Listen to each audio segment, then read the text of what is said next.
of our syllabus, which I think is very, very important, and it gives us a basis to know, which I don't think you would get if you went to a comprehensive school.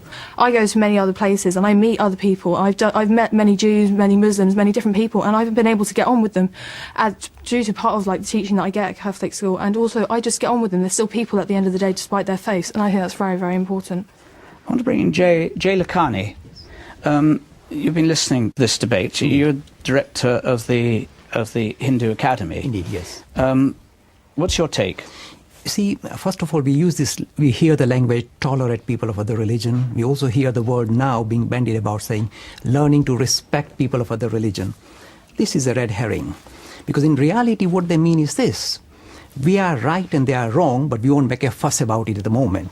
They'll find out soon enough when they die. So this is really at the moment, the way the faith schools are kind of run is the way they're presenting faiths themselves are very exclusivist, very divisive, and I would say something that should not be funded with public money. We must pause it there with a thank you to Dr. Mohammed Makadam for joining us there, and to say that for the moment is so much for faith schools.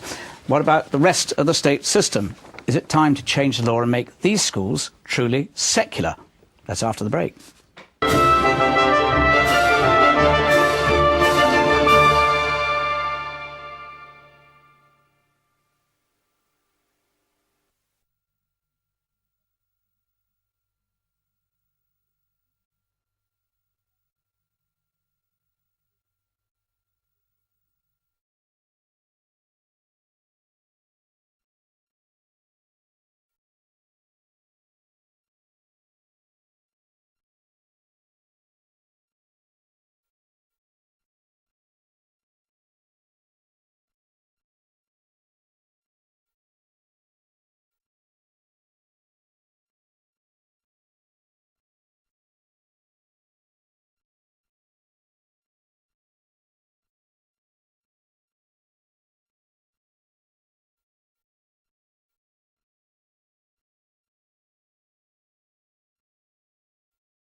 Welcome back. While faith schools dominate the debate about religion in schools, they are only part of the story.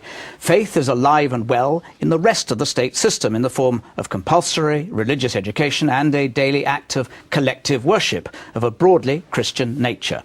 With faith schools serving the needs of children of the devout, are these legacies of the 1944 Act an anachronism that's overdue for reform? Our next witness is Andrew Copson.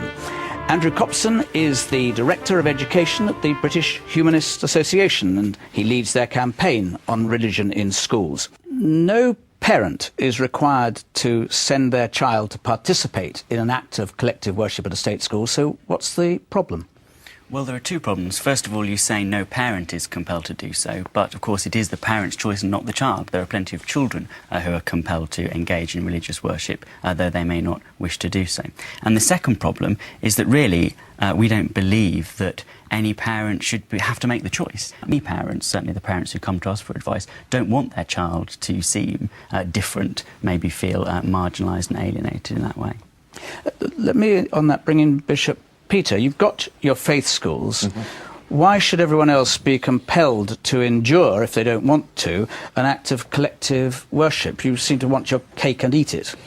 Well, I think it's, I mean, it is still a part of the Act, and in the review of the Act, it wasn't removed. I continue to believe... The question is, given that that is the case, why should it be the case? Because you obviously support it. Well, I support it to this degree, that I think there is merit in people gathering together.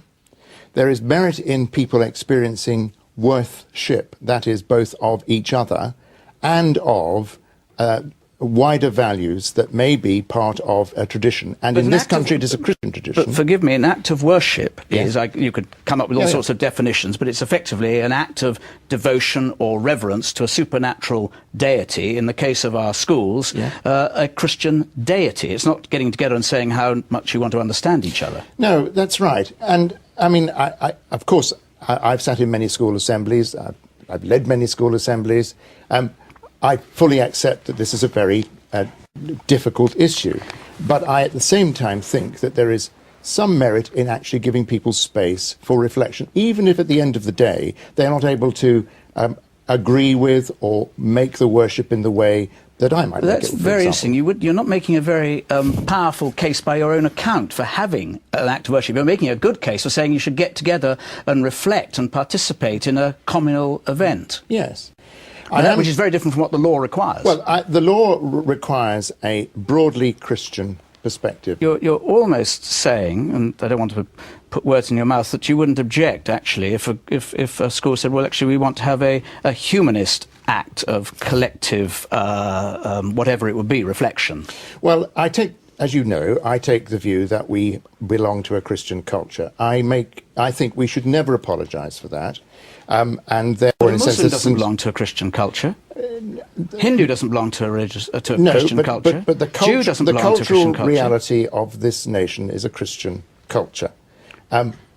We may have all sorts of different groups of people within that culture, and right the way through from the Elizabethan settlement, the responsibility of the monarch, therefore for the church, has been to protect the well-being of the minority bodies within the country. It has always been that there have been minority groups within the nation, and our perspective is quite distinctly, very clearly Christian. But aren't we we're dodging the fact that we do have a state religion in England. It's unique. It is, isn't it? It's unique. And the fact of the matter is, you're quite right. A lot of schools, the evidence given to our committee by the Chief Inspector of Schools this morning, many schools don't even carry an act of worship at all. Yeah, and it could easily they define the law technically. Of course, they define law. It could easily be replaced by a non-religious, humanist experience having certain values in common. Let me bring in Dr. Indrajit Singh from not least from the Sikh Messenger. What is your perspective on this?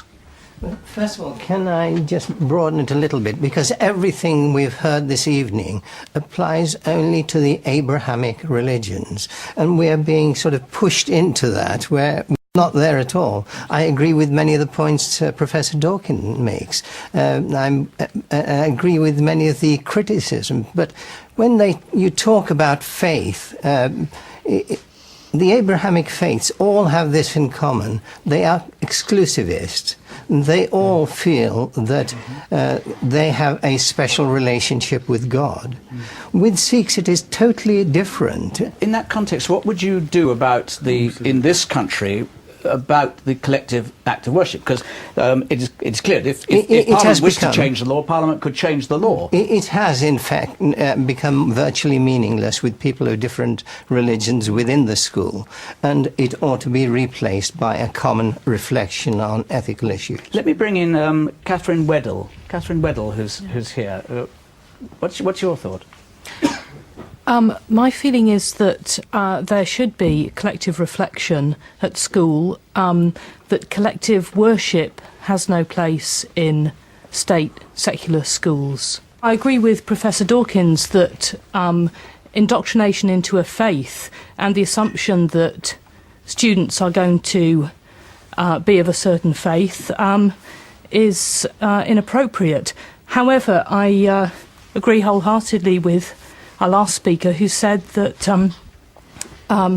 I feel that an active collective reflection should have a more central place in schools. It sounds to me, from what I'm hearing so far, that we're doing a very British thing of having this thing we call a collective act of worship. No one takes it terribly seriously in its formal terms, but it's quite a good way of a school getting together. Luis Nayusi, what's your view in the back row? I think there should be an act of collective worship, because this is one of the ways through which we can have integration and also teach other children of other faiths about our own faith. When you say our faith, your faith is? For example, I teach in a Catholic school. Yeah. And we have a general